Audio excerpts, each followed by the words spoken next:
ঘরের মধ্যে রক্তাক্ত অবস্থায় পড়ে স্ত্রী, সিলিং এ ঝুলছে স্বামী। বাঁকুড়ার জয়পুরে ঘটনার জেরে শোরগোল পড়েছে। জানা গিয়েছে অনেকদিন ধরে দাম্পত্য কলহ চলছিল। মাঝে মধ্যেই অলোক মণ্ডল মুক্তা মণ্ডলের মধ্যে ঝামেলা হতো। শনিবার সকালে ঘরের দরজা ভেতর থেকে বন্ধ থাকায় সন্দেহ হয় প্রতিবেশীদের। এরপর দরজা ভেঙে ভিতরে ঢুকতেই স্বামী স্ত্রীর দেহ উদ্ধার হয়।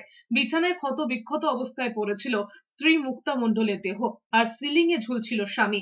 পাশেই পড়েছিল রক্ত মাখা বটি। পুলিশের অনুমান স্ত্রীকে খুন করে আত্মঘাতী হয়েছেন অলোক মণ্ডল। দুজনে কথা বলতে বলতে বাবা তেমনি রেগে গেছিলো, দিয়ে মাকে একটা বটিনে করে আলু কাটছিল, বটিনে করে মাথাটাই কেটে দিয়েছে 2 জায়গা 3 জায়গা। দিয়ে আমরা বাবা সিঁড়িতে যে গলায় দড়ি নিয়েছে। আর এদিকে স্ত্রীর সঙ্গে ঝামেলায় ফেসবুক লাইভ অন রেখে আত্মহত্যা করেছেন স্বামী।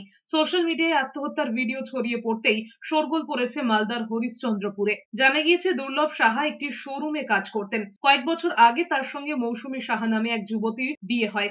অভিযোগ বিয়ের পর থেকে অশান্তি চলছিল। এরপর ভাড়া বাড়িতে একাই থাকতে শুরু করেন মৌসুমী। এমনকি শ্বশুর বাড়ির লোকজনদের বিরুদ্ধে থানায় অভিযোগ দায়ের করেন। এই নিয়ে অশান্তি বাড়তে থাকায় ফেসবুক লাইভ করে আত্মহত্যা করেছেন দুর্লভ।